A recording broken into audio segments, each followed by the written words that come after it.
Hello. Hello. Oh, God. How confusing. There we go. Chaos has been eliminated. Averted somehow. Yeah. So, hello, everyone. We're back with more GROK.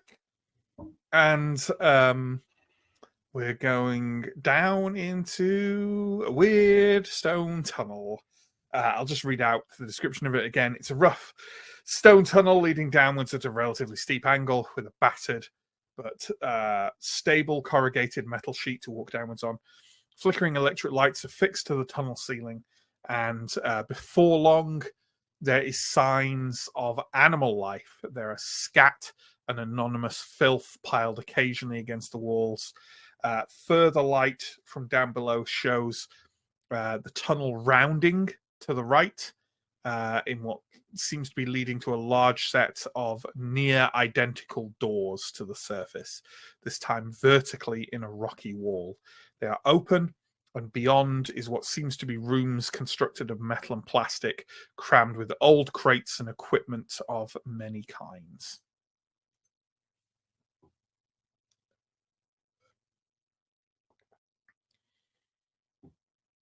Oh, you're on mute, Steve. Secret mute again. Secret mute. Yes. Yes. Are there any signs of recent life other than animals? That is, like any. You can't really see anything, but if you want to have a kind of peek round, give me a good old mental roll. Sure. Any advantages you might think of? I think this one will probably just be flat. 4. So no. Unless you want to spend effort. Not particularly. No, not on this one. I don't think. Okay. No, you can't see sort of anything. Nothing strikes you. Other people are welcome to take a look around if they want, or do other things. This complex seems to like, you can see long corridors stretching off from the room you're in and other rooms and the like. So it seems fairly extensive. Is there like a big corridor that there's like a largest? There's a couple of them, to be honest. Okay. Like I'll go towards the nearest corridor. I don't want to give anyone the impression that I've made a map. I go towards whichever corridor appears the most adventurous, and Sure. I sort of stand in front of it and shout, "Lemuel! Lemuel." Okay. You don't hear anything coherent, but there is a kind of like snuffling and skittering noise from somewhere down the corridor, as if startled. I turn back and I sort of go, "Do we reckon this evanescent fellow is a skittering type?"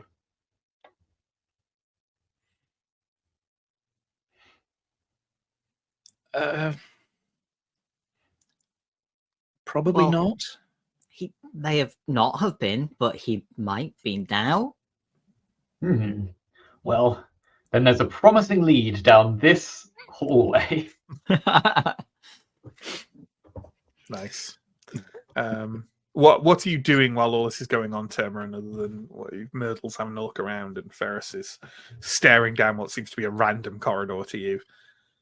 I was also going to look through some of the crates or miscellaneous things. Sure, absolutely. Do you want to give me a you can give me a mental roll, and also you can give me you can take an immediate advantage on it because all of them are labeled. So Excellent. First roll was a 4. Second roll was a 6. Okay. Well then, this seems to be crate after crate after crate of military equipment. Very much not mining equipment. It's also very old. I'm not sure this is a mine. It's underground, isn't it? Ferris, what did you say? It's out on the doors?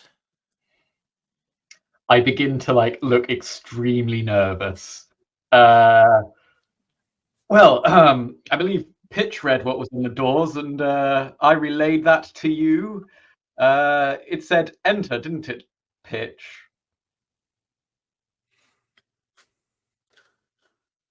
He can't read. He can't read. He's lying. He can't read. Okay. I admit it. I'm not a man of letters. He's an idiot. Please, can one of you take me away? Pro rata, Pitch. Pro rata. My arms really hurt. Look, I'm sorry, Pitch. I've been taking you for granted. But no. And I start looking into the middle distance. Somewhere out there's an adventure. And we're both on it. I thought he was a traveling actor.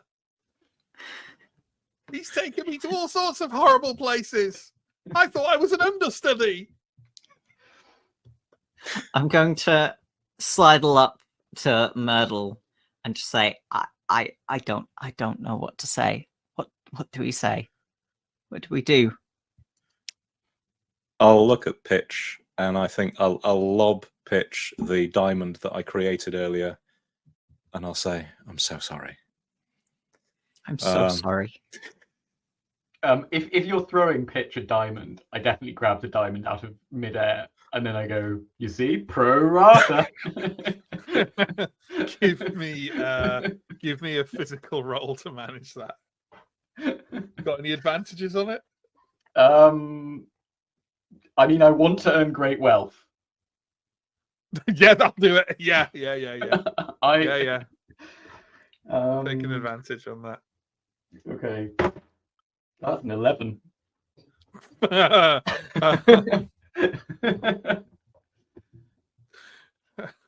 You grab it out of the air, and as you do so, you notice as you move it, your hand in it, Pitch is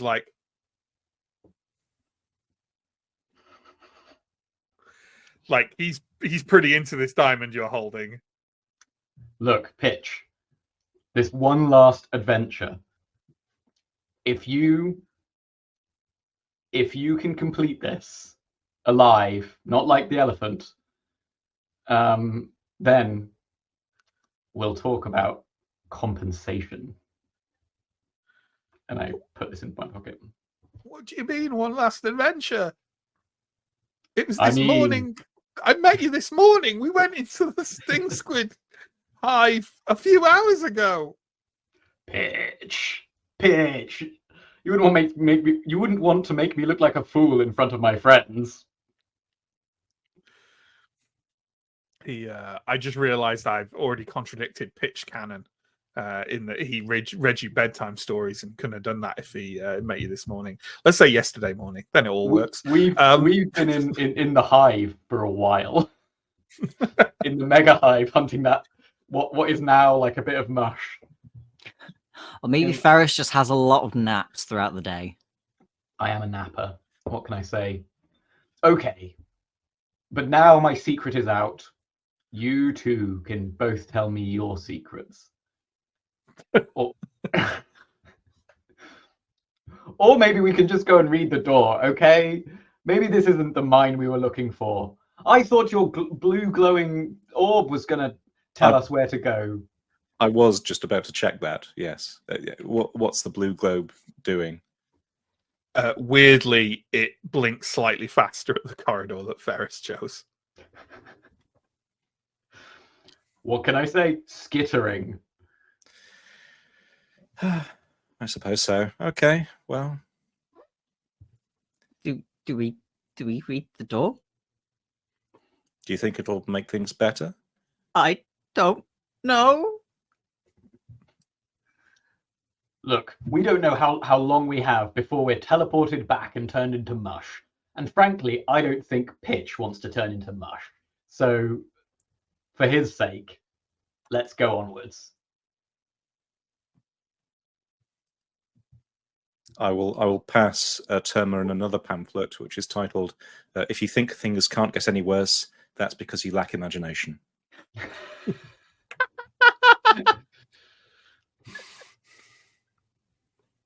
Oh man. He stands staring at it for a few moments, his mouth slack in horror. Okay, so are we just heading forwards into this corridor? Sure. Yup, I believe so.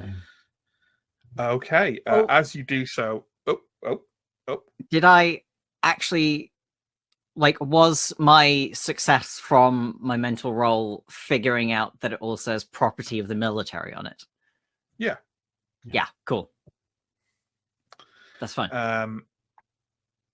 As you head forward, the source of the skittering becomes very apparent when a number of sort of animal-like beasts burst out from the center of a number of crates ahead of you and kind of skitter off wildly, sort of whooping and grunting and snuffling. They look like sort of squat, hairless bears, slightly smaller than a full-grown human. They seem very skittish, very easily spooked. They have grotesque pustules growing on most of their horrible little bodies, and some kind of amoebic appendage emerging from their chest, a kind of like odd, slimy thing with like mega cell structures visible, like floating in a weird fluid that comes out from their chest and occasionally seems to slap onto a bit of filth or dirt on the floor and then smack it into their maw. But they're mostly kind of like running away from you as you walk down this corridor. Perhaps it might be prudent to, if any of these things were to say, and I'm just putting it out there, attack us, what do we do? I really don't have much on me to defend myself against that sort of thing. Don't worry. I'm armed with my wits and my fists. And Turmarin? Well, I have this, and I wave the baton around, but it might not work on a giant flesh bear amoeba creatures. Look, they're cowards. Don't worry about it. Batons always work on cowards.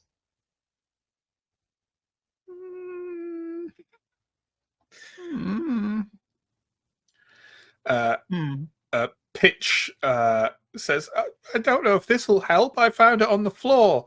And he lifts up what looks like a very large and powerful handgun, which he kind of like looks at a bit and then like slaps the bottom so that the magazine clicks into place.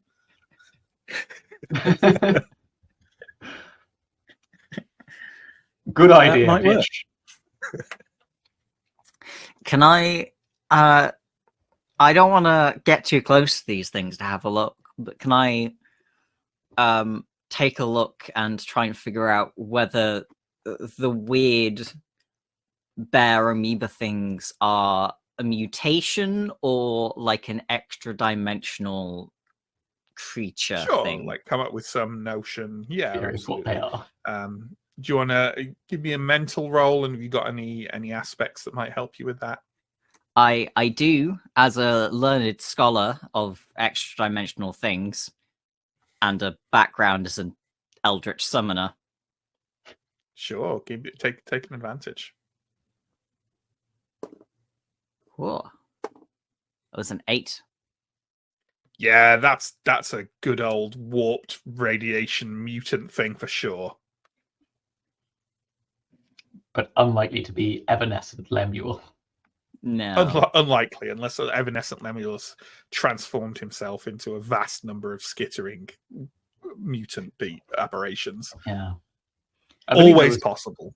Well, yes, and there was mention of he had brave companions. There was. It's true. So, Um, who we also have not seen. well, with this knowledge, my my interest in them remains as abject fear rather than scholarly interest. Okay, well, I think if we are not afraid of them, they will be afraid of us. Let's just proceed. All right. You can write that down if you want something for your pamphlets. I'll certainly write something on the topic. Yes. Anyone who's listening as you walk along can hear little noises coming from the direction of Pitch as he kind of stares fascinatedly at the device in his hand and sort of caresses it gently and makes kind of noises. Oh, it's good that you're Now finding he's something. become Charlie. Yeah, are we just generally following the beeps? Yeah, I think until some obvious danger appears. Yeah, absolutely. Well, you're trundling along through all these different corridors and all these different rooms for a good 10 minutes or so. When you do hear a noise, it is not coming from the direction the tracking device is leading you, but it does sound like a kind of odd kind of clashing of metal, like kind of metal and plastic against other metal and plastic, like a kind of, it sounds kind of regular, but with like an odd kind of cadence. And it's coming from a kind of a corridor leading off to your left. It doesn't seem to be coming toward, again, like the city kind of, it's not kind of coming towards you, but it is, something is operating or moving down in that direction. It's definitely not the direction the beeps are taking you,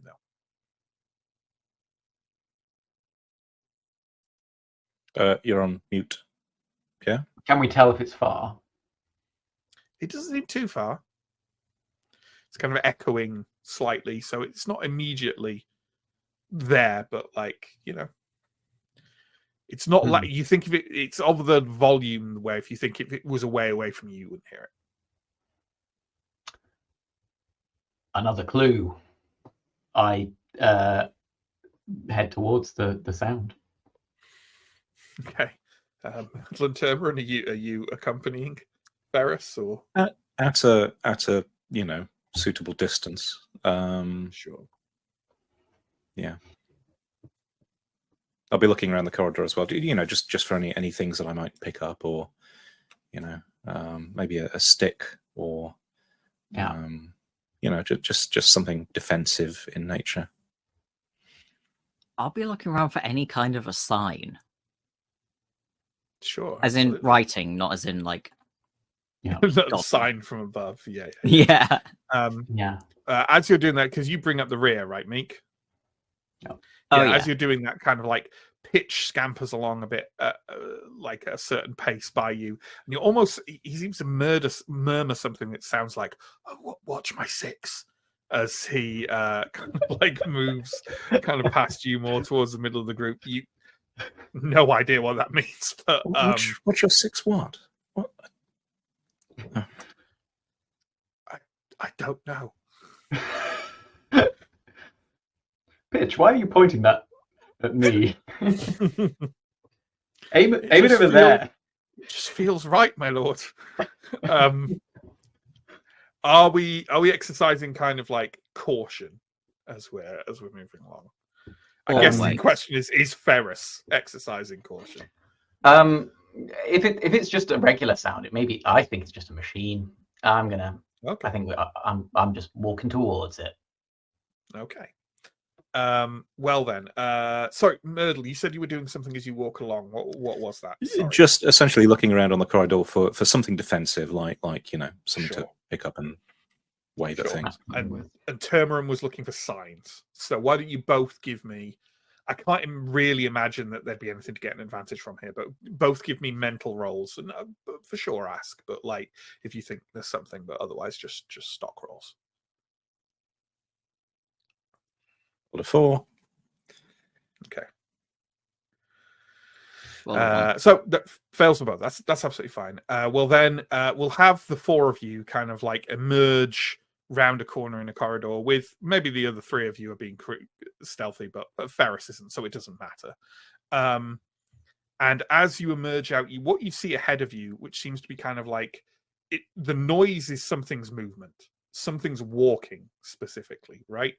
And ahead of you in this corridor, you see a sort of large, crab-like artificial exoskeleton that is moving forward with a kind of clacking and clattering and thumping.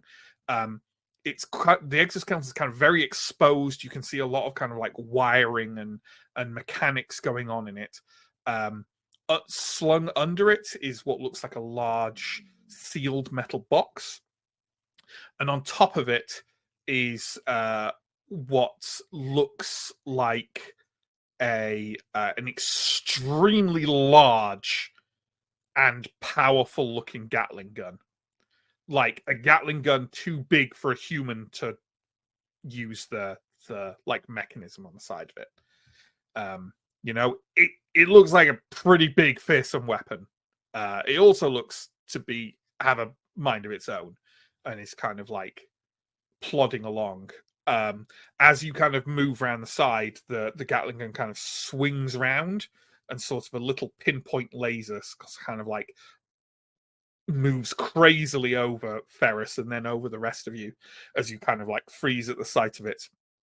It pauses momentarily, and then the Gatling gun swings away from you and it starts carrying on moving kind of along a corridor and into a room nearby. Ah. Whew. See? Safe.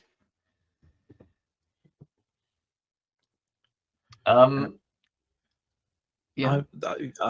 I really wasn't expecting that. I expected to be blasted to smithereens in a matter of seconds. That's negative self-talk right there. I've soiled myself, my lord. It's okay. I have too. I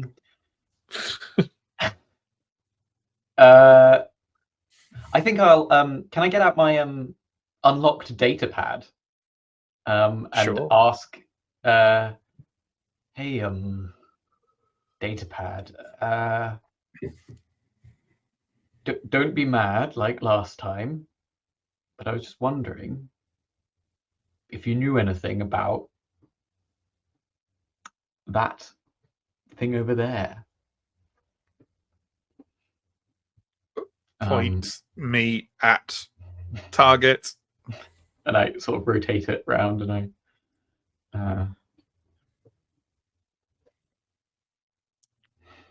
Copious information found. Work You always- for it. Work for it. Oh, you always say that, data pad. That's why I never ask you any questions. Stuff it away. Idiot. I assume I can't see. Is there anything else in this room? No, not really. It's all just like scattered crate. Like, yeah, the entire area is very kind of much of a muchness, you know. Yeah, but there's no sign of like gun. I shouldn't be thinking this much. There's. Is there a sign of a fight having gone on in this room? No, not particularly. Not Okay. that I can see. Or a massacre? I mean, the other. No. No. But it's definitely off the track of where the tracking Yeah. is taking. Yeah. Well, I think we've established what this clue means. And I sort of, poignantly wait for Myrtle to tell me. Or turn her on. There'll be a long period of silence. Staring back and forth. Poignant waiting. Kind of camera panning between you every so often, switching to pitch, who's just going.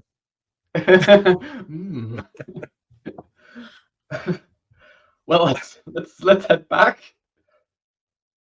Where the beeps come from, I guess. I suppose that's where we need to be. Where the This beeps exoskeleton come- is. Sorry, well, I was just going to say that where the beeps come from is my favorite touching, kind of like coming of age robot book. Mm. I mean, actually, maybe. Clearly, I thought that was funnier than it was. You guys carry on.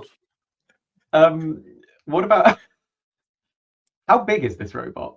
This like. Oh, like maybe twice the size of a human. Okay. It's not- pretty. It's pretty fucking big. Especially the gun. The gun part's real big. Hmm. Yeah.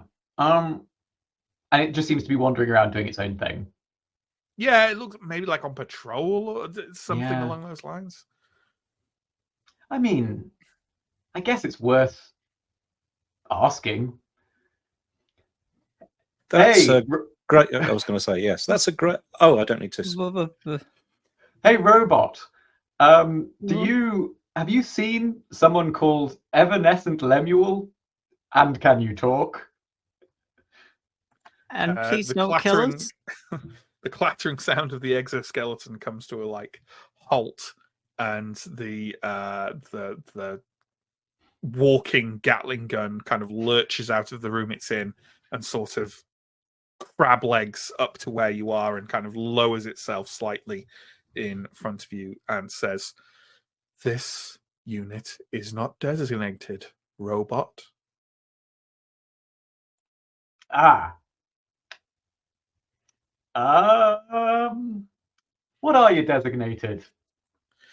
This unit is designated Havoc 1220 Havoc. Ah, well, nice to meet you, Havoc 1220 Havoc. I'm Ferris.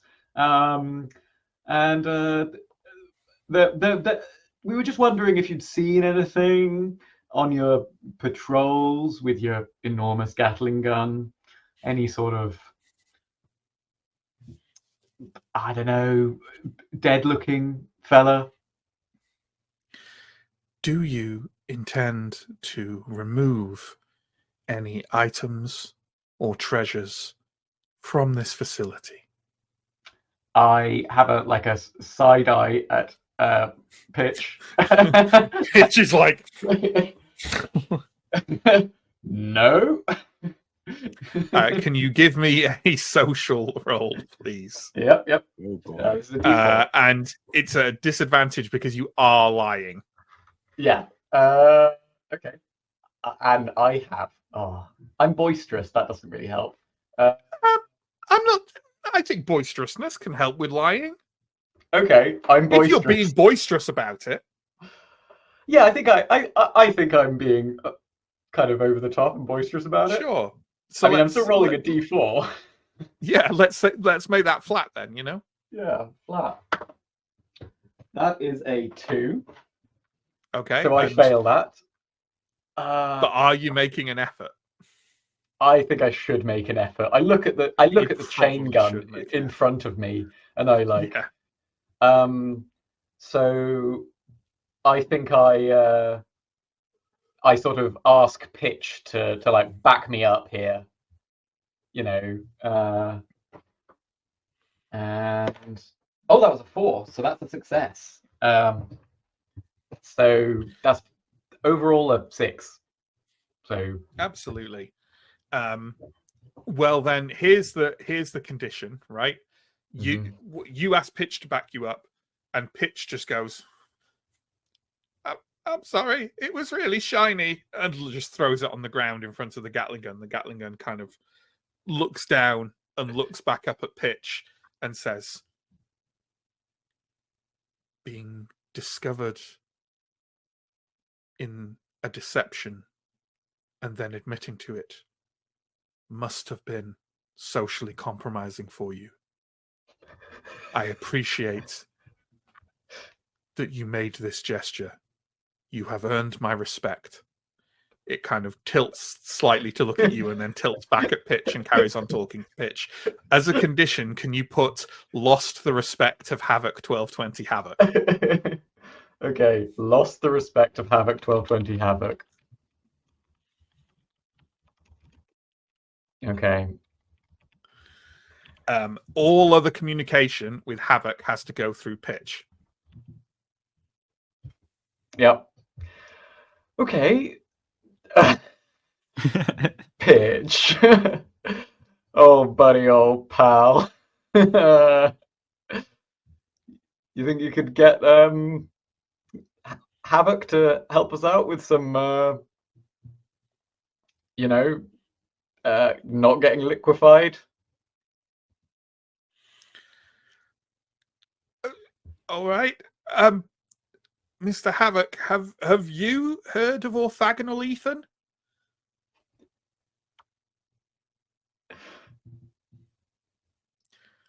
Is anyone going to leap in? Because otherwise, that's the answer. Havoc is going to answer this question. Presumably, you mean evanescent Lemuel? Oh yes, evanescent emu. Does your friend mean evanescent Lemuel? I mean, I wouldn't want to speak for him, but yes, probably. I am aware of this being. I am currently intent on removing him from this military complex. Ah. So, our interests align. Oh. Would you like to work together to enact the extermination of this being?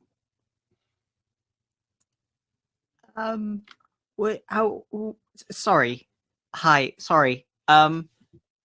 Would you be opposed to a non-deadening solution to this problem that we're sorry for the inconvenience. Please don't kill us. We do rather need him alive for the moment, but perhaps if we can postpone the lack of animation till a later date, then perhaps we everything we can still work on the same page. We take this fellow away from you, and then nature takes its course, and he trust me, they will die eventually. So that's fine. I would be satisfied by the following compromise. Discorporation of Lemuel to the degree in which it is not feasible he can make his way back here ever. If he were to be entirely reliant on others for all motion, all bodily functions and feeding, this would be satisfactory.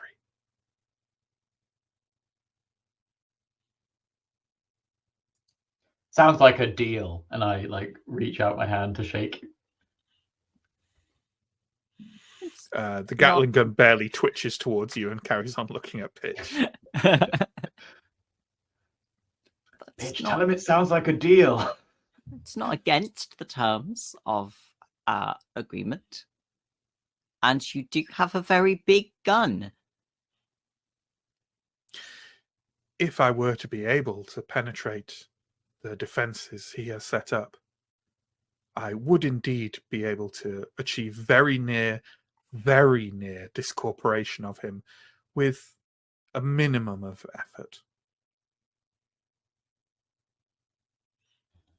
Well, just point us in the direction of those defenses and we'll get to penetrating.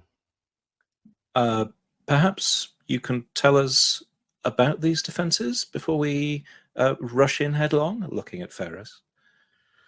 Of course. The individual you know as Evanescent Lemuel is accompanied by a number of allies not allies, beings not beings. In addition, there is an experimental variation of my own form that he has reprogrammed for his own perverted use. It is disgusting. This variation of mine no longer wishes to exterminate trespassers and scavengers. It is... the exoskeleton kind of wobbles a bit in disgust.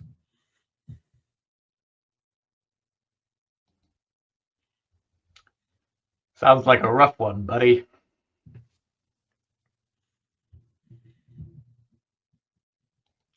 Okay, and it's down yonder corridor. What stopped you getting past these defenses before? They have considerable firepower. I do not wish to risk the safety of the other treasures at this location by sacrificing myself before I have a chance to eliminate these scavengers.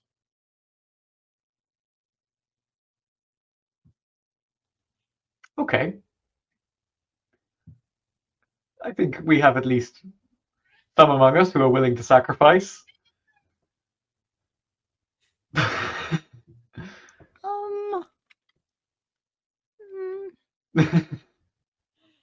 Looks at Pitch. We all look at Pitch. Please, respected friend, you should take the weapon you found with you. It is useless. A tawdry thing. Terrible. The body count it is capable of is almost not even worth speaking of. It is a weapon for a child. Well, I do sometimes think of Pitch as my boy. I'm older than you. Yes, but smaller. Pitch definitely reaches down and picks up the handgun. Well, we thank you for your assistance. May we call upon you in a time of need? The one you know as Pitch may call on me in a time of need. Nice one, Pitch. Finally doing the right thing. I just want. I'm not. You aren't the usual manner of beings that I would often make an accord with. You do have around the same number of limbs, but I wonder how you would feel about a preemptive protection of your domain. Because there's well, there is a collection of individuals who may send others down here and may also liquefy us into a fine paste if we displease them. And maybe if they were eliminated, then both of our ends would be satisfactory. Or not. If there is an external threat you require aid with, simply grant me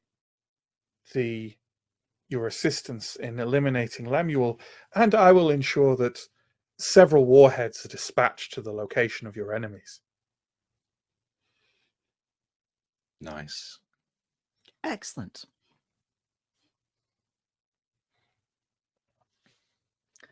Good. Right. Good. Well, we should be going. Yes? Yep. Yes. As we walk off, I'm like, what a lovely fellow.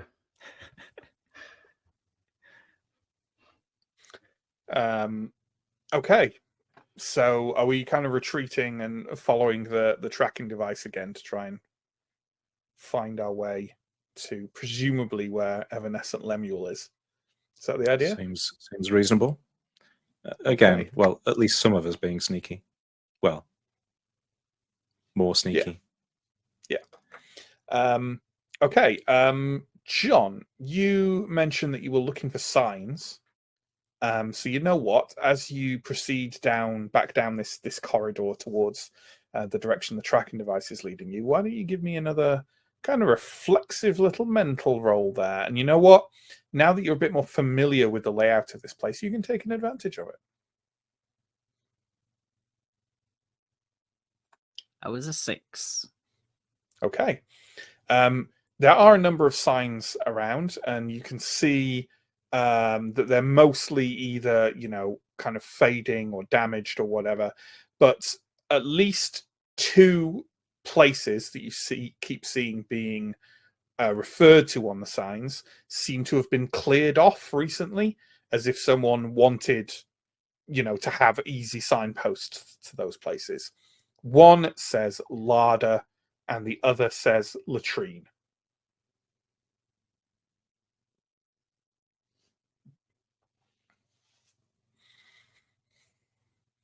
And a third one keeps knocking your headphones off. So, we're just proceeding until the beeping gets the beepiest it can be, right? Is that the idea? Maximum beeping. Maximum beeping. Okay. So you find yourself proceeding down this corridor, and it sort of gradually gets a bit wider and a bit wider. Ahead of you, you can see like a larger room opening up. And you can also see kind of skitching around the edges of this room in the corridor you're in other rooms next to it. You can see a tremendous number of those filthy, aberrant creatures, kind of like snuffling, hooting, wailing a bit.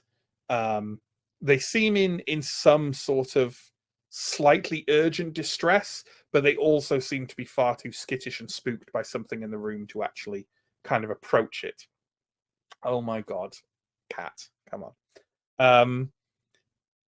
As you approach this sort of larger chamber, you can see it more clearly. It's a large 2-level room where an ornamental water feature has run rampant and is now a waterfall running from one level to the next, surrounded with crumbling ceramic statues and weird plants and fungi thriving under the harsh electric light. Lurking behind the waterfall, you can see some sort of space with odd, distorted shapes through the flowing water. And you can also see quite a few bulky, heavily muscled individuals clad in a wide variety of armors and forms, all of them holding what appears to be some form of laser musket, either over their knees or against them, or resting to one side. They don't seem to be kind of conversing or doing anything, and they don't seem to be particularly troubled by your approach either.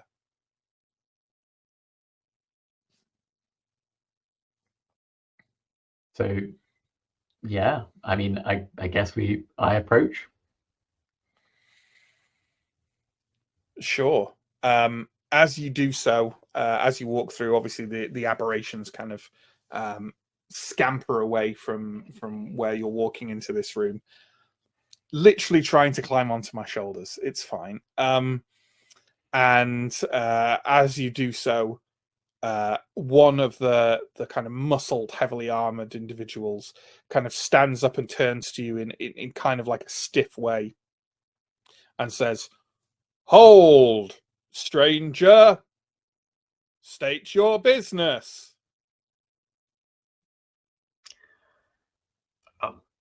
We're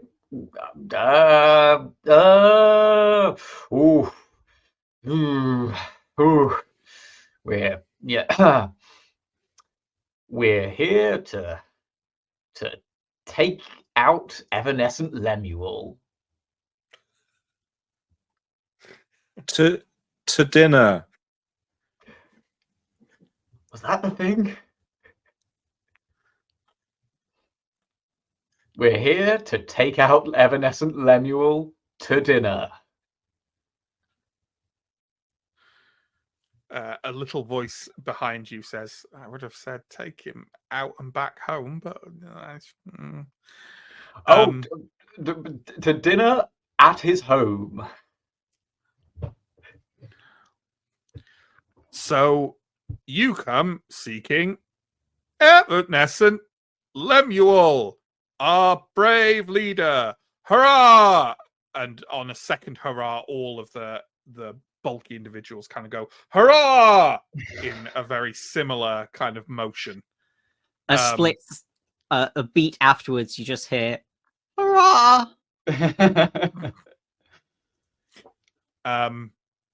Another figure appears on the kind of upper second level of the room over where kind of the waterfall is. This figure is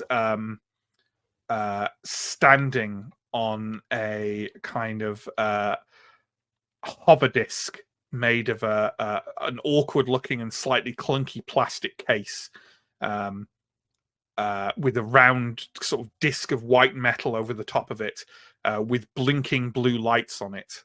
Myrtle, you can't help but notice that the blinking increases in rapidity as the hover disc glides down and kind of very much matches the orb you've got held in front of you.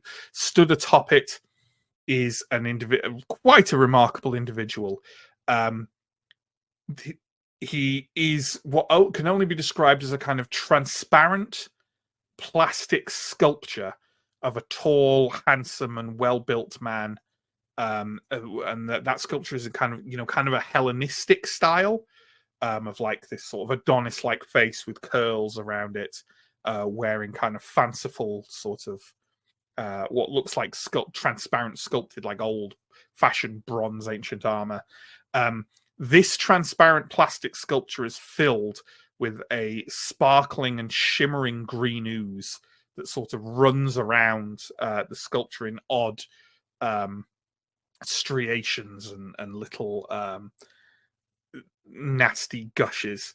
As the hover disc comes down, you get a certain kind of putrid, rancid smell of rotten meat wafting from the individual towards where you are. Specifically, as he comes closer, sort of wafting from where the back and the front of this plastic case is kind of clasped together, as well as all the points of like various articulation in the body where presumably the ooze can kind of pilot this this odd plastic sculpture.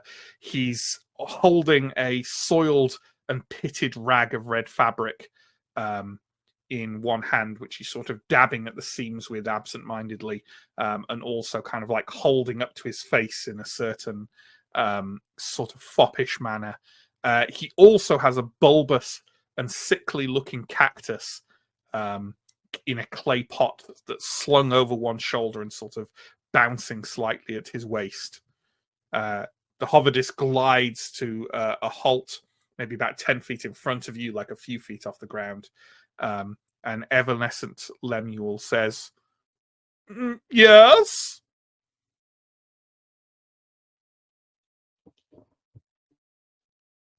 Do you guys really want me to be the leader on this discussion?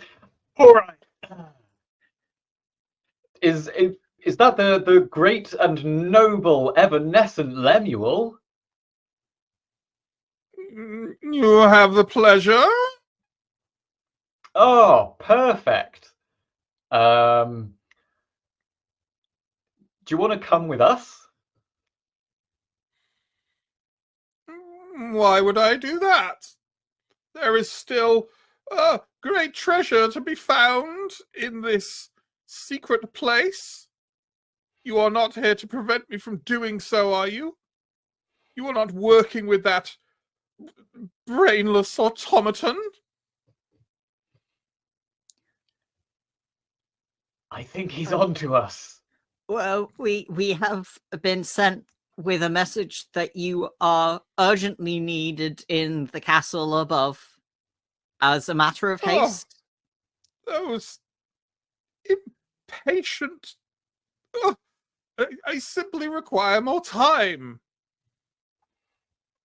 Yeah, that's understandable. But we have been told that there is an unspecified amount of time, and that you are to return as soon as possible. It simply will not do. The very moment I gain some clue of what could be gained here, they come. I have already given them many pieces of No, it will not do. It will not do. What do they think, that Evanescent Lemuel is some sort of servant to them? I, a servant? The hulking individuals in armor all as one go, except one of them off to the side who kind of ends that with going, ha ha ha ha ha ha ha.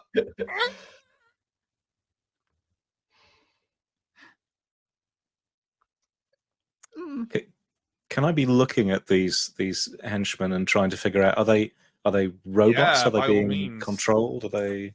Give yourself a mental roll there. Right.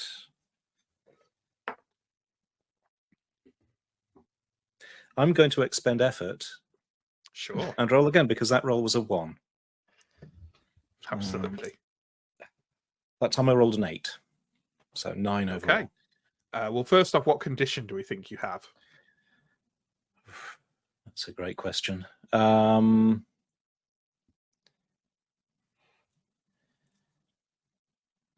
getting an increasing sense of doom that we are trapped between a rock and a hard place. Yeah, sure. I think growing sense of doom is an absolutely decent enough condition to have. I know I have it. So yeah, absolutely. You're not entirely sure. You think they're probably some sort of conjuration. They're ever so slightly transparent. Okay. Like me. Are they elongated though? No, they're not elongated. They're far more bulky. How close are we to this guy? About 10 feet 10 feet. and up a bit. Is he like?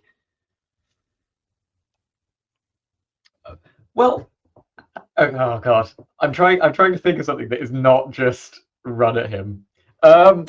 Sure. Well,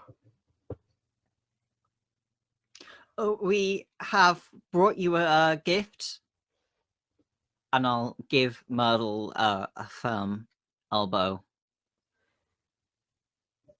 Oh, something to tempt Lemuel back. oh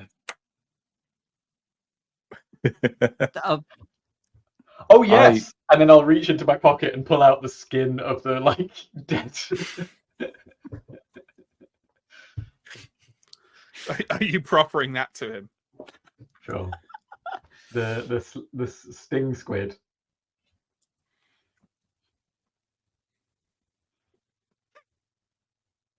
My dear fellow, this seems fucking atrocious. What am I supposed to do with this? As he puts it down, I think I'm gonna grab him and try and pull him off his thing. just try and okay. We are immediately escalating. Absolutely. Okay. Can you make a physical roll, please? And do you feel like there's any advantages you have? I mean, the advantage I have is not really tied to a trait or a resource. It's just I don't know, surprise, I guess. But that's not. I think it has to be an aspect. Yeah, exactly. That thing, right? How about elongated? Given you got long arms, I mean. Is that a trait? No, I have changeling. Is really changeling Okay. spy. I thought elongated was a one. trait. I thought you were. Yeah, it's my trait. He's just tall Oh. because he wants to be. I'm freakishly long. Here was me thinking that you were leaning into a mechanical aspect of the game, and you were just roll tall. My God. You're Yeah. Look, You're just I had a to make sense. weirdo. I just have to make sense of the fact Thought that there was something wrong with you. Yeah. How dare you? Why am I insanely strong and also a changeling spy? The answer: elongated. Sure. Anyway, there we go. Um, I'm trying to yank him off his thing. Sure. I don't. I right. don't think I have any advantages. No, that's fine. We'll just give us a roll then. You know. That's a 7. Okay. Yeah. You grab him, and he's not expecting it. You like grab him by the wrist that he's holding this sloppy Yeah. sting squid. Fucking So, gross. This is disgusting. Yeah. And she just kind of "Ah!" and just like yank him by his wrist, and he does topple forward. He's not quite fallen over, but he's definitely Sure. been kind of like yanked off his hover disc, which I'm Yeah, going he's to off the hover give him disc. as a condition there. Unfortunately, this immediate act of unwarranted aggression causes all those like like big bulky individuals are going to like reach for their laser muskets and like start hefting them. And up above on the like top of the waterfall, something odd, like there's a sort of weird undulation in the air, and what looks an awful lot like an almost identical but much smaller exoskeleton than Havoc kind of apparates into the standing in the water on top of the waterfall. It's like much smaller to a great degree. Like it's exactly the same size as my cat. And it's sort of bobbing and weaving oddly, seems to flicker when you're not looking directly at it. And has what appears to be a large sort of like laser rifle mounted on top of it. So there's all these things. Well, but you have the element of surprise. So Termeron and Myrtle, go ahead and like make rolls before I start making you make rolls for getting shot at. the thing I was going to do, if I get a moment when I see this happen, is hurriedly dive for my my pockets. This isn't a book pocket. This is the blame thrower that I random rolled at the start, and I will hurriedly twiddle some dials and point it at Ferris and one of the henchmen. So it's a blame thrower. It shifts blame around. I'm going to say that is in a similar role to the like materialization thing, right? I'm going to say that this requires a roll to activate. Mm-hmm. And unfortunately for you, I'm going to say that it's a social roll. Oh my God. But you can take... I've kind of changed my mind a bit on like whether the asset itself provides an advantage, if you see what I mean. I think it does. I think that's in keeping with it. So make a social roll with advantage. Okay. So my social is D4. I mean, advantage doesn't help because. Well, it might if you want to then expend effort. Yeah. Yes, I will expend effort, which means so my highest of those two rolls was a 3. I rolled a 1 and a 3. Mm-hmm. And then effort is roll essentially add on to that 3. You re-roll the highest die result and add the previous high result to the thing. So you re-roll the 3. As long as you don't. Did you get a 1? I rolled a 1. You could do another effort, you know. Yeah, you could apply more effort for more conditions. Yeah. Well, you just keep going. Okay. This takes me to. This would fill me up with. So I'd have, you know, in terms of the 7 resource slots. That would mean that I will have. Yeah, and then you become incapacitated if you would take another one, right? Yes. I believe so. Yes, that time I rolled a 4, so I will sort of get a couple of conditions, I guess. Well, here's what happens. Describe what your blame thrower looks like to me. I think it's like a blow dart, a blowgun. Sure. With little LEDs on it. I don't know, but yeah, and just aim it at the 2 and transfer blame.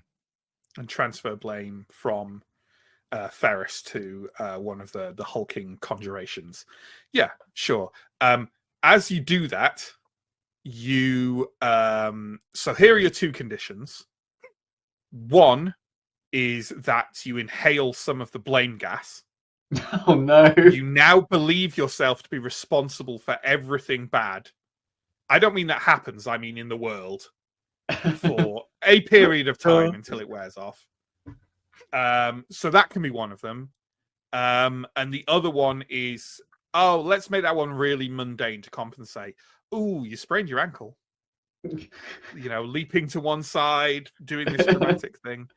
So but it is my fault. So yeah, it is your fault.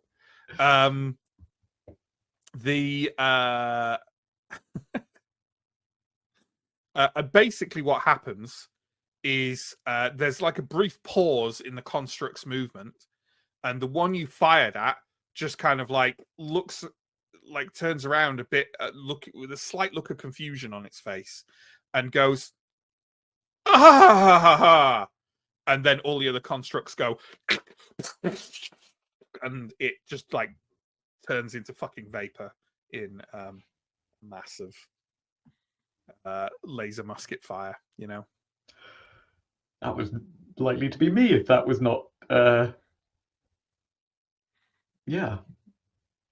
Thanks.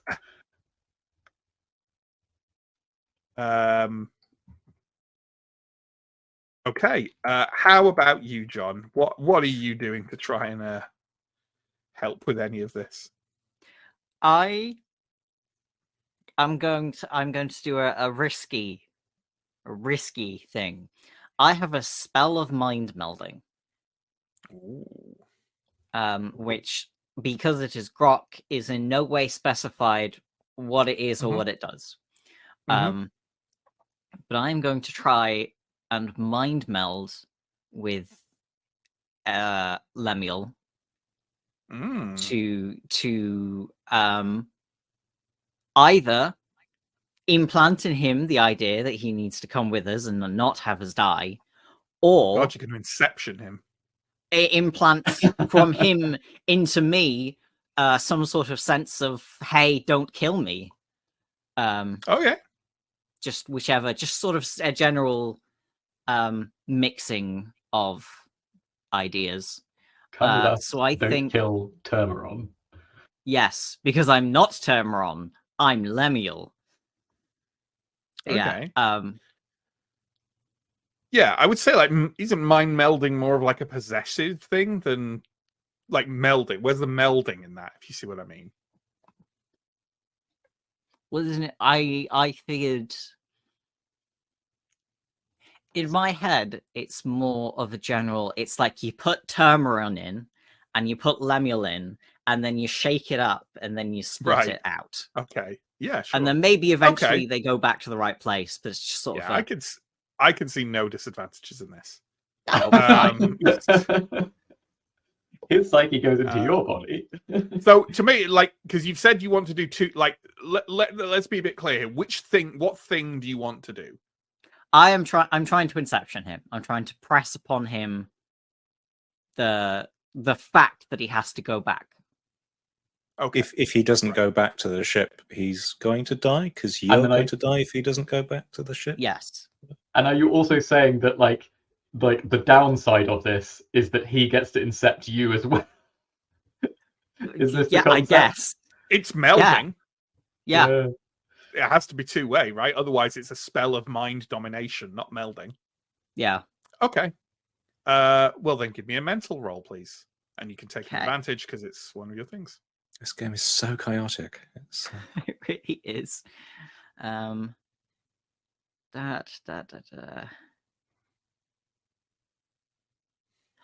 also have a motivation to restore peace, and I think not getting shot would fall into restoring peace. Okay.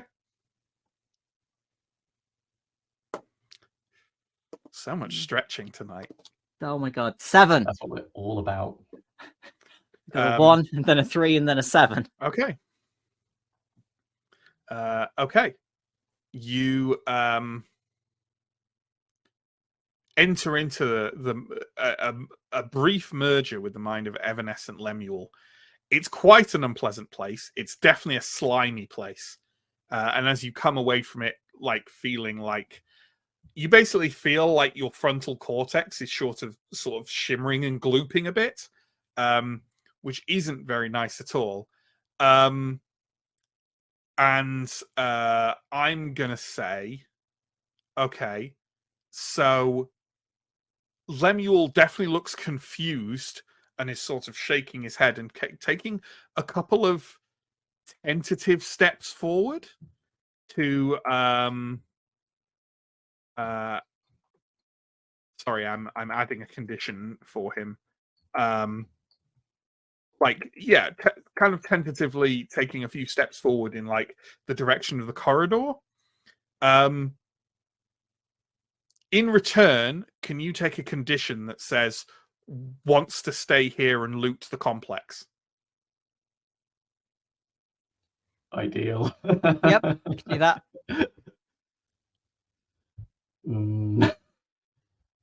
Yes. You'll give a little, you get a little. You know what I mean? Yep. Okay. Oh, So next, what I would like is for all of you to tell me how you're avoiding the mass laser musket fire from the hulking individuals and the fire from the kind of automated laser turret, the little sentry gun thing. I think I am just although I had a flamethrower, but I suppose the first guy has been evaporated, so maybe one of the hulking individuals is gone. There's still a few of them left. Yeah. Oh yeah. Okay, I think I'm going to attempt to run. If I see that Lemuel is starting to go towards the place where we want him to go, slowly, he's kind of staggering forward a bit. Yeah.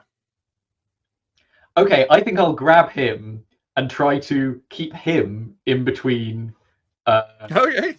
Between Sure. the laser gun people and myself. So I'm using him as a human shield. Is my attempt. Sure, absolutely. Why don't you? It's your choice of physical or social, but I think I know which you're going to pick. I mean, I'm going to choose physical. Mm-hmm.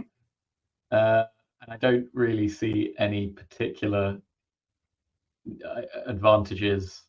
Boisterous? No, don't really think so. Sure.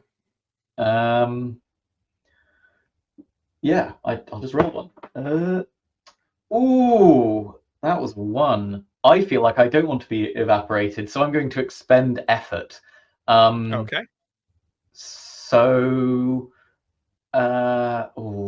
what can I use to expend effort, or is it just in general? I can be like, there's a trait. You make the roll, and then we'll discuss what condition you take for it. I rolled a 2, so that's now we're up to 3. I think I have to re-roll that again, so that's now 2 conditions. Okay, and that's an 8, so that's more like it. So that's okay. That's now a big success because that's like an 11. Sure. I think you just got shot a bit. Like I did. Well, no, actually, you know what happened is as you grab. Argue back if that's what you if this doesn't sound good, but as you like grab evanescent Lemuel and like swing him in the way and try and bat away all these like lasers. What happens is, you remember I said that bulbous cactus that he has like hanging from his shoulder around his hip? Basically, spikes from that are now embedded in your horribly close to an even more sensitive area, but like basically like in your belly, it's like just like poking in there, and it starts the potted plant starts to utter strange things in what can only be described as ancient Latin. Okay, it's actually got a really terrifying voice. It's like it sounds like the fucking recording in Event Horizon. You know what I mean? It's sort of like It isn't glowing or doing anything like Yeah. horrible or spectral. It's just a potted cactus, but it's terrifying. I think in the moment I'm going to continue just with it embedded in my stomach. But the Sure. second, because I think this is happening really quickly, and I guess maybe the second condition could just be that like a hole gets shot in my unlocked data pad. Yes, because Maybe? you could do that. Remember, you can, instead of taking a condition, you can apply a condition to an existing asset Yeah. or trait. Yeah.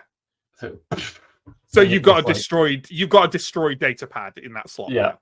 Maybe it Yeah. can get fixed, maybe it can't, but like now that's what you have. Also, because that was also a success in an ongoing I can't remember what they're called in this. Like no, it's it's term for like a challenge or milestone. Anyway, the conflict, whatever we're doing, a conflict, whatever it is. Maybe there's no term for it in it. But you have now applied a condition back, and I'm going to choose that condition is on the hulking, like Lemuel's gang. And basically, there's a reason Lemuel chose this kind of plastic, right? All these lasers are like bouncing off Lemuel, and you see it like they kind of hit a couple of the hulking individuals, and they like topple back to the ground, sort of fading as they do so. And as one does so, it kind of goes, I am evanescent Lemuel, and like just dissipates. So they've taken another. There's only a couple of them left now. Who wants to go next? Who wants to try and roll to avoid further condition-based catastrophe? Given that Myrtle literally can't take another hit. How's Turmarin doing? Turmarin has 2 empty slots left, but Not too bad. Not too bad. The stuff I could do. I am going to pull out my EMP baton, and I don't know if it'll work on one of the guards, but I'm pretty sure it'll work on their musket. So I was gonna. Yeah. Boop. I don't think that's the noise it actually makes. But... Sure. Are you literally kind of like leaping across the room and trying to thwack the end of a musket or something? Yeah, pretty much. Or like just whichever one is closest. Sure. Yeah. So that's going to be a physical roll. Yeah. But with advantage. Shoot for having the baton. Yeah, sure. Yeah. Go for it. Anything else? Nope. Well, no. Yeah, sorry, a question from Don't Cook Food, which I will address after this to explain how this all works, because it occurs to me we haven't really. But go ahead. What did you roll? I rolled 3. I am going to expend some effort, I think. Yes. This is actually an odd thing, isn't it? Because, like, either way, you're getting a condition. Yep. So you might as well expend effort and to also try and give get them out a the condition. situation. Yeah. So the either way, you're getting. It's interesting. Yeah, the only thing is that if you continue to fail, you could end up spending more than like one. Yeah, but in this circumstance, you're going to get a condition anyway. So like, you might as well expend, and then they get a condition and you get a condition. You know, I don't know. Yeah. I'm not sure if it's a problem with the system or an interesting part of the system. Yeah. Anyway, okay. Yeah. So you let's say that condition you take is you get shot a bit. So you can put shot a bit in your conditions, unless you have something else in mind. Or do you want to take one to your asset? That's what I was thinking. Maybe my EMP baton is either run out of charge or is like, out of juice. Yeah. Yep. EMP baton is out of juice. And in return, you kind of like thwack the end of the musket closest to you. The construct sort of goes a bit weird and haywire, spins around and blasts the only other remaining construct, which on its way down also spins around and blasts the one you hit. So they just kind of shoot each other and vanish. All gone. Constructs all gone. If only they were the only things. Myrtle, what are you doing, friend? Well, I think the only thing I can do in this situation is wail that we're all going to die, and then dive for either cover or there was like a waterfall. There's water in the room. Yeah. Mm-hmm. I will dive for the most out of the way, either behind Yeah, something just or get into out the of the way. water. Or Yeah. Sure. Well, your choice of physical or mental, then I think. I was probably mental. My personality is pessimistic, so that kind of leads itself to Sure. that sort of thing. We've forgotten to do like the special assets mm, dice. Do people realize that? Because no one's used one yet. We'll explain about this at the end, but you can still use them.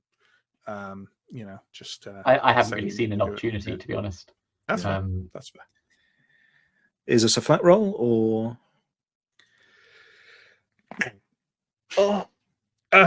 Is it a what roll? Sorry. A flat roll.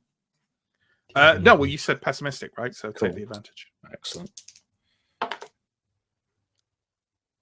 I rolled a 6 and a 9. Yeah, that's absolutely fine. Then you dive past the water into the waterfall, where you find quite a dank, nasty, moldy area behind them that's quite large. It's full of some of the fungus and full of some of the weird plants. It's also full of what look like large, pasty cocoons that are covered with very similar, horrible pustules to the weird aberrations. You think you might know why they were surrounding this area, hooting and looking a bit desperate. Right. Well, I will cower there for a bit. Sure. So back in the kind of on the outside of the waterfall, I think it's fair to say that Pitch has kind of like he's kind of stood a bit back from you, and as well as Havoc's descended, he's kind of gone and kind of slowly dropped to one knee, kind of like steadying his aim over his Instincts hands. kicking in. The old instincts kick in. And he is sort of like wildly aiming at this turret thing that's hopping around and undulating and flickering. And is still, sort of targeting people. And there's two of you out there now. And I think I'm just going to roll for someone who needs to make a roll to try and avoid being shot by this thing. I know it's going to be Terma and Meek. So this lasery thing is kind of like, well, it's up to you. How do you want to avoid getting shot by this thing? It seems to be zeroing in on you.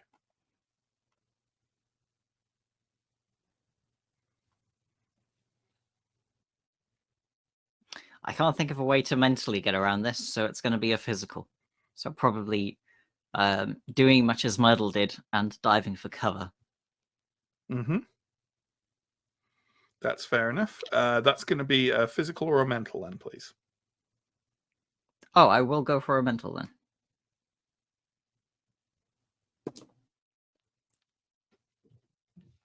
I rolled a 1. These dice are harsh.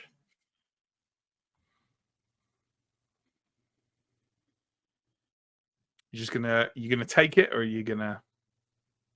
I guess there is a risk, because if you roll low enough, then you could end up taking more like if you just took one condition now, as opposed to the multiple conditions you might take to try and get out of it.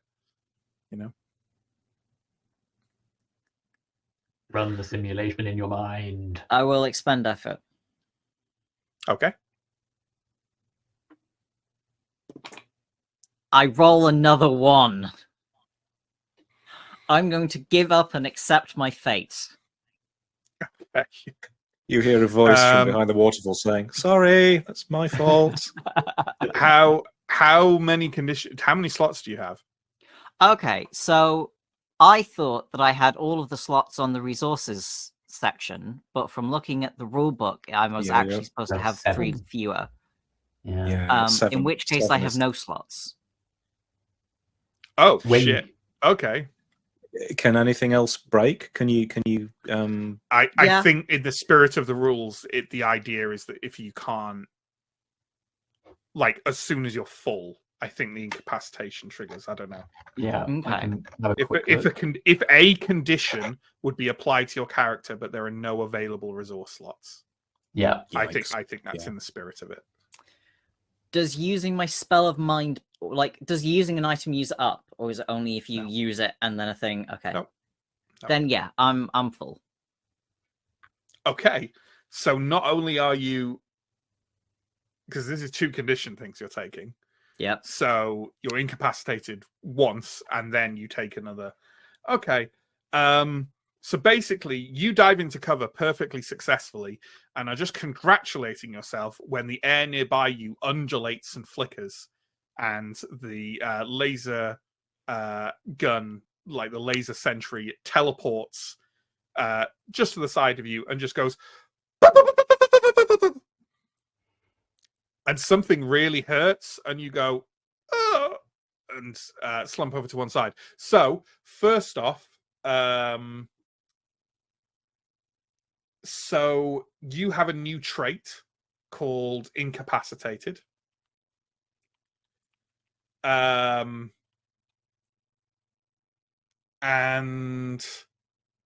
you also have a new trait called grievously lasered, that knocks your physical die number down by 1. What is your physical die? It was a D6 and it's now a D4. It's now a D4 until you get rid of that trait. Until you are no longer grievously lasered. And you can, I believe, you can't perform actions. Cannot perform actions while incapacitated. And if you take another physical condition that knocks you down from D4, you're dead. Functionally or literally, according to the rules. Cool. So there we go. This isn't like to kind of go. I've kind of almost dropped into a kind of like initiative rounds of actions thing, I guess, but like not really. But Ferris, you haven't gone in a while. What are you doing?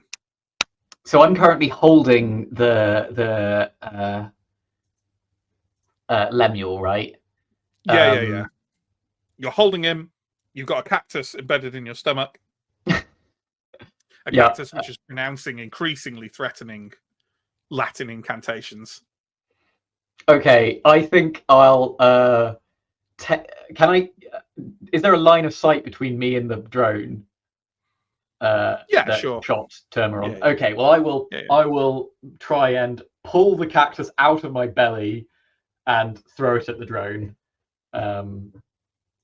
Sure. Yeah. That's Give good. me a physical roll then, if you could think Yeah. of any particular. I mean, I've got an X-ray monocle. I can. That's probably not going to help. I'm not trying to see through things. No, can't think of anything. So Sure. I think it's just flat. Although, unless you think that having a cactus embedded in my stomach is like reducing my ability to throw a cactus embedded in my stomach. No, it's not embedded. It's not like a big thing that's in too far. It's just, Sure. Okay, I'm just rolling.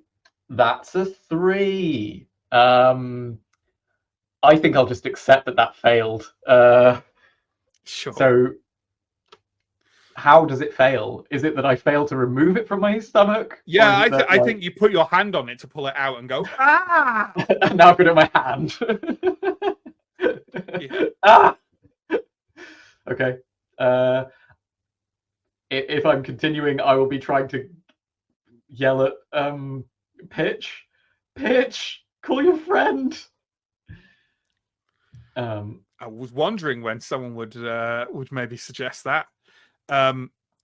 Pitch kind of like, is sort of like taking Pitch is like kneeling there, like now aiming at the drone next to Termeron's kind of like floundering, riddled form, and takes like a shot at it, and the drone sort of like sparks a bit and like he hit it fucking dead on. He looks a bit surprised, and the drone Trained. like turns around to face him, and he goes, "Havoc!" and like drops back on the floor and sort of like is firing wildly in the air to kind of like alert it. There is a sound of distant metal clashing, but clearly Havoc is not just outside the door, so you know. Myrtle, Let's what slip the dogs of war. yeah, what are we doing back in the behind the waterfall? Well, Myrtle, I think, will be apologising profusely to one of the cocoons that he knocked over as he leapt in there for a start. And then he saw this thing had a laser. So in a last-ditch attempt to sort of find some way of defense, he's going to pack his material transducer with moss and try to form it into a mirror. Okay. So Why? well, so if He if uses a shield. yes, so drone Okay. uses laser on me. You know, the old redirect. I zappy thing. see. Yeah. Cool. Yeah. Sorry, in my head I was like, "What? Fair. That's not a thing." It's not like yeah, lobbing a cow. hey. No. Yeah. Go for it. Okay, so we said like the transducer uses a mental with an advantage, right? So Yes. Although, if I can hang on, how would it work? Because I'm mental dice is D10 anyway. We talked about attribute, special attribute dice, but you got a D10 anyway, right? Yeah. It's fine. and And this you've is already just used it as well, so yes, this it is would be true. weird to. Is this just a flat roll or No, it's an advantage because you're Advantage, cool. using a thing. Yeah. I changed my mind on that. Ooh, I rolled a 7 and a 10. Yeah, but you've got a big dress mirror, Nice, you know, like a tower Nice. shield. nice, But nice. I but like it it. isn't a shield. It is a dress mirror. But you can hold it like a tower shield if you want to feel cool. I'll be holding it like a tower shield. Yes, definitely. But Yeah, not absolutely. feeling cool, Yeah. just feeling Not feeling blame. Blame and Yeah. dread and doubt and yes. So I will, yes, holding that, I will advance out of behind. You're going to waterfall. advance out of the thing. Yeah, sure, absolutely. We'll tell you what. Let's see. Lemuel's still confused, right? He's like maybe no. You know what? We will have both of the things like attacking or doing a thing. So let's do some actions to defend ourselves, right? Let's start with Myrtle and the Mirror, right? Which is my favorite young adult novel. Can you give me, Myrtle, either a physical or a mental roll to defend yourself against the drone with the mirror? That will be a mental roll, trying to calculate angles and so on. Mm-hmm.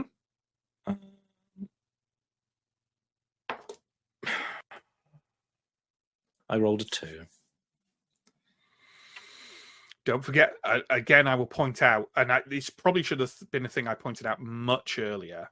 Don't forget that conditions can just occupy asset slots. So conditions can just damage or otherwise make unusable Sure. asset slots, which is really crucial, I think, when you're taking conditions for effort. Yeah. I think in which case I have been carrying around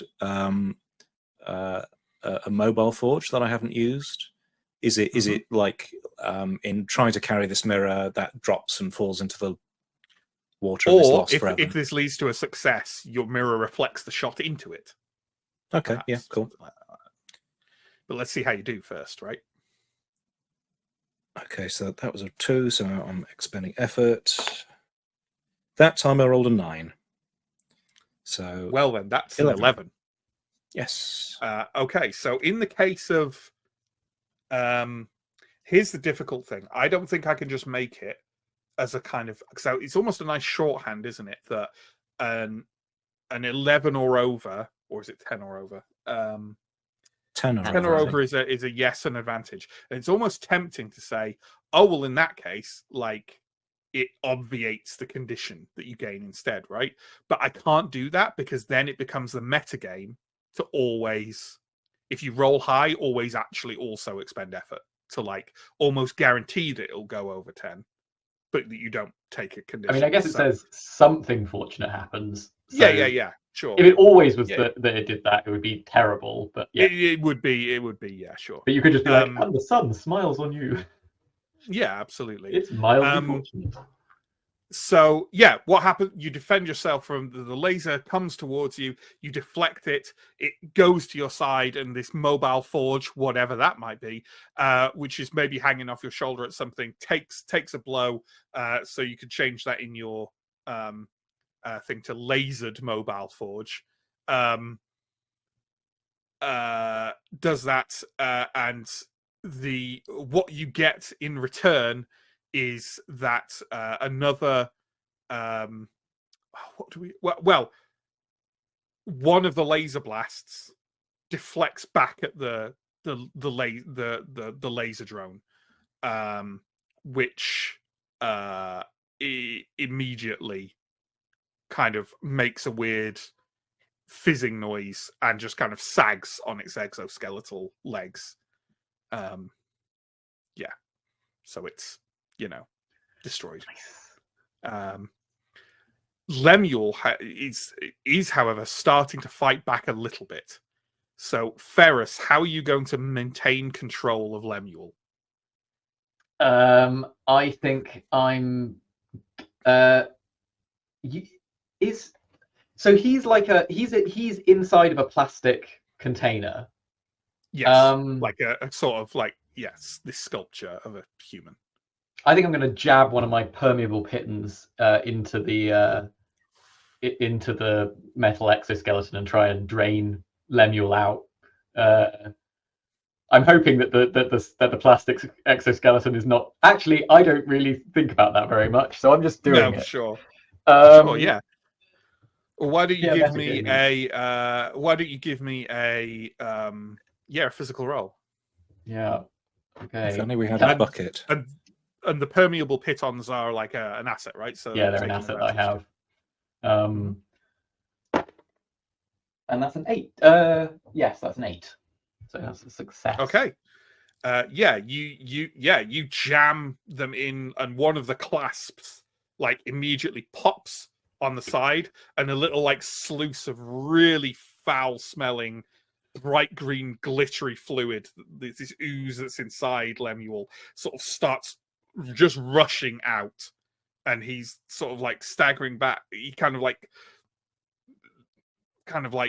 sort of lurches away from you, kind of in horror and disgust, and is sort of trying to like cram the gloopy liquid back in great handfuls, in a sort of like, he's holding nothing. He has no weapon, and the cactus is still embedded in your stomach, and like maybe like it's like looped off now. All he has is this like foul little handkerchief, this like he's trying to like thing, which no, he's like, but he's trying to fend you off at the same time. So he just kind of like throws that in your face and just kind of goes, "Sirrah!" and like the handkerchief hits you, and at that moment, Havoc 1220 Havoc bursts into the room.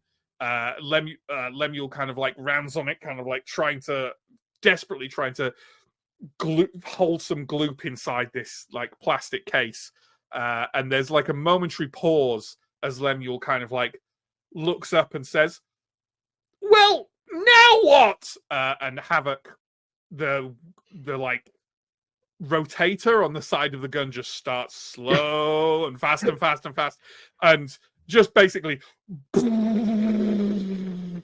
within only a couple of seconds there is nothing left of Lemuel. Havoc doesn't stop firing for, I'd say, about 60 seconds.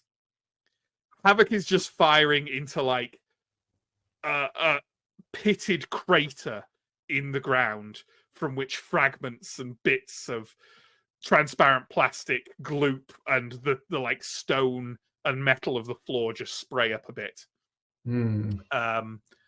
And after about 60 seconds of this, Havoc winds like slowly down. Turmarin, what you've had a good like 2 minutes or so to roll around in agony. What do you do? I want you to take not an action, but like get to do something at this point. What do you think? How do you think you would react to this? From your Well, I still have my noise sensitivity in addition to being grievously lasered.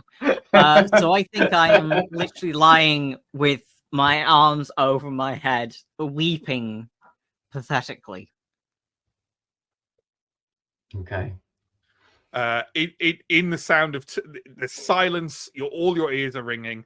Turmarin is weeping, and there's just a soft sound of pitch going. I knew you'd come.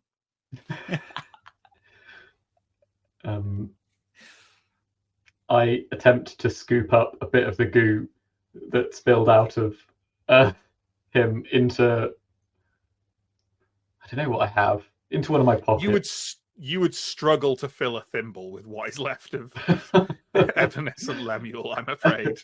Okay, we're in trouble. I try and remove, more delicately this time, the cactus embedded in my stomach that has slowly been telling me about the sins of the world and what I must do about them. Well, you don't know what it is saying. You don't know what it is saying, but it feels bad. You know it's not good. Part of my bones know what it's saying, but I don't. Yeah. That's why you don't know exactly what it's saying, but instinctively, deep down inside, somewhere like that was maybe there before you were even born, you know what it means. You know. Yeah. And so I try and extract the cactus. Yeah, it's probably a good idea. Yeah.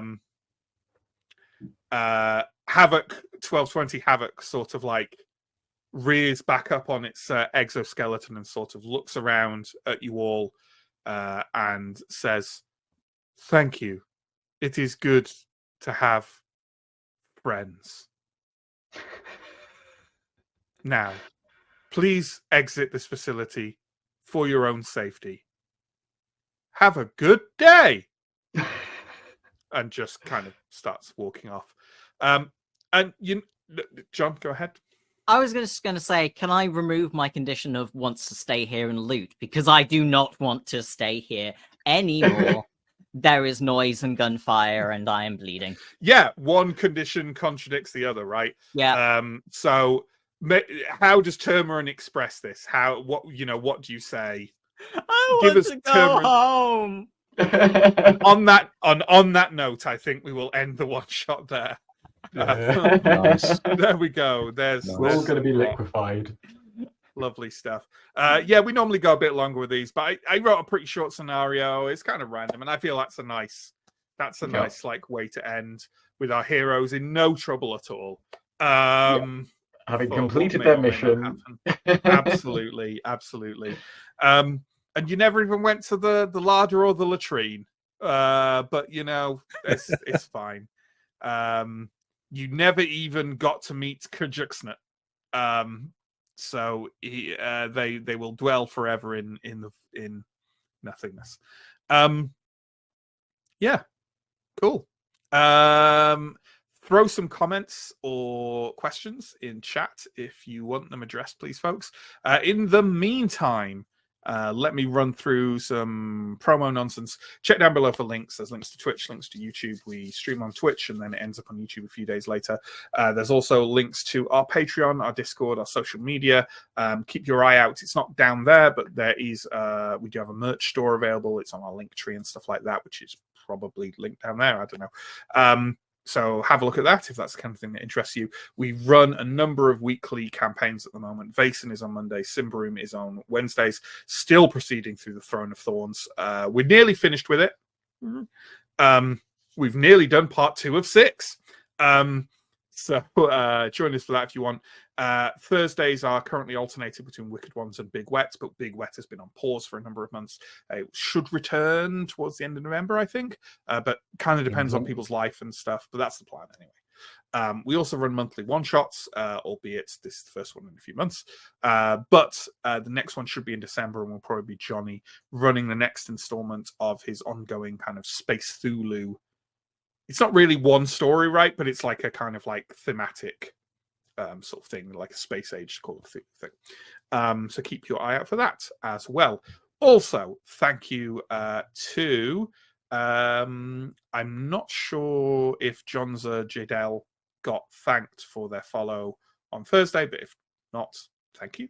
And you know what? Thank you again to Night Bites for their 5 community sub gifts last time, because we super appreciate that. And then thank you for your resubscribes to Azimuth and ACCB Gaming, which is, for regular viewers will know, that's kind of a redundant thing for me to be thanking. But thank you to those 2 wonderful individuals anyway. So yeah, there we go. John, do you want to slap up some comments? We can address them.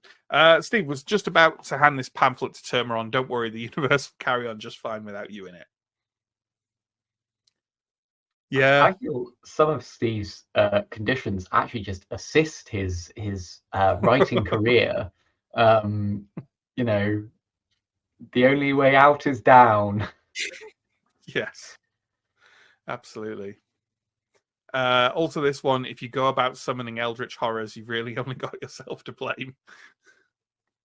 Seems solid. Although now yourself is crossed out and Myrtle is written in instead. Nice. Yep. I like it. Nice. Yep. I had a lot of fun with those. Yeah, They were great. And what else we got? Do condition? Yeah, as I said, I need to explain this. Yes, conditions fill in inventory slots. So you have like 7 resource slots to start with, right? And your assets, equipment, essentially are in those, and then conditions either fill up blank ones or are applied to existing asset slots to kind of cross them through until they're fixed, basically.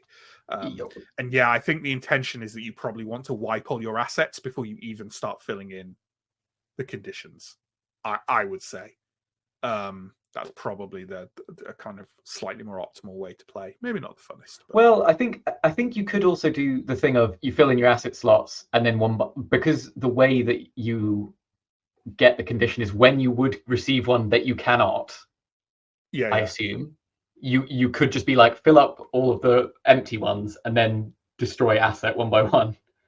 Yeah, you could, but I almost feel like just that phrasing of like if a condition would be applied to your character, but there are no available resource slots. Okay, to me that kind of implies. Yeah, I feel like it's maybe more in the spirit of the game that like if you get a condition and there's no empty slot, that like I don't know. I feel like you should eliminate your assets before you start taking damage yourself. If that makes sense. I tended to try and be like, can I think of any reason why this asset would be destroyed or damaged instead of me? But that's partly on me. Maybe we should. It should have been like I'm very used to saying, and this happens. But maybe like it should have been a bit more of a dialogue, probably, and it should have also been like that. I considered that more and said, well no one died. No one important got hurt. Next. And Pitch made it through the whole one shot in one piece. He did. Don't kick food. This game is weird. Complimentary. Yeah. I like the strangeness. Is that a No, it's probably not. I was about to ask if that's a reference to a certain YouTube channel, but maybe it is. Maybe it isn't. Next. Pierre, now I'm very curious what was on those doors. If you want to know what was on those doors, it wasn't anything huge. It was I think it said, let me find it. US Army Base, 1957. It was no, it actually said danger, do not enter unstable mine tunnels, equipment required. Okay. I lied. Okay. Yeah. It was like hiding a military complex. It was the idea. Next. Don't kick food. This is referring to the glass cases. You can't just put everyone in Cincinnati. I agree, but lest I remind you, the glass cases were not in Cincinnati. So there. They were That's a out in a spoiler. realm outside of space and time. In Cincinnati. Cincinnati. Hey, look, if Cincinnati was outside the realms of space and time, the Bengals might do a bit better. Next. Night Bites. Have you enough layers of paper might do? Yeah, absolutely. If you had like a good meter thick layer of paper, I'm sure that might help you against gamma radiation. Yeah. You need a good strength roll, though. 42. Change the title to Black Cat Plays GROK to get more viewers. It probably would, yeah. But look, it would make a lie of us after about 5 minutes of pouring over me, you know. Black Cat gets jealous of others playing GROK and then Gets wants in on jealous the of action. GROK. Yeah. Absolutely. What else we got? I think that's it, isn't it? There's one I saw that I wanted to just answer.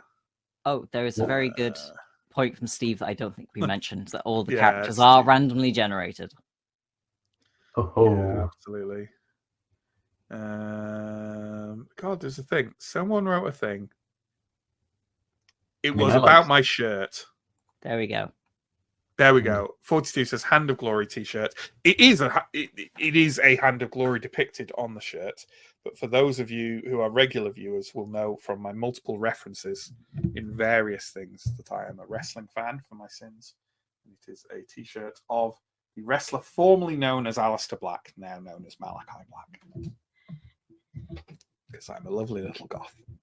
Were there any wrestling references buried within this? No.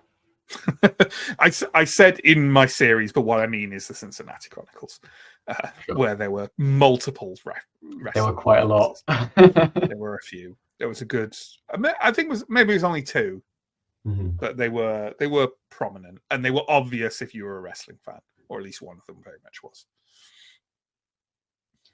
It was Mox, and there was the reference to Brian Pillman Jr., which was a bit obscure. Those are the only 2 I could think of. I think, have a feeling there was another one. But if there was, I can't remember it. Yeah. But yeah, anyway. Cool. All right, folks. There we go. Thanks for joining us. Thanks to my lovely players for playing GROK. It's a fun little system. I think it's... I don't like to get critical on these things at the end, even though it's meant to the best. And I did enjoy this. I would recommend it. It's a nice little... it's not expensive, as one might imagine, for a little scene. I really like the art. It's a fun, described little world. There's definitely, I think, if I was running this long term, there's some tweaks I'd make, I think, to maybe codify things a bit more. But otherwise, yeah, nice little system. I believe, from doing a quick recce of the author's Twitter, they're currently writing a V2. Which seems quite quick, because I think this only came out like last year or the year before. But hey, go for it. Maybe keep an eye on that. I certainly will. So there we go. All right, folks, take care, stay safe, and we will see you soon for more of this tabletop role-playing thing. Goodbye.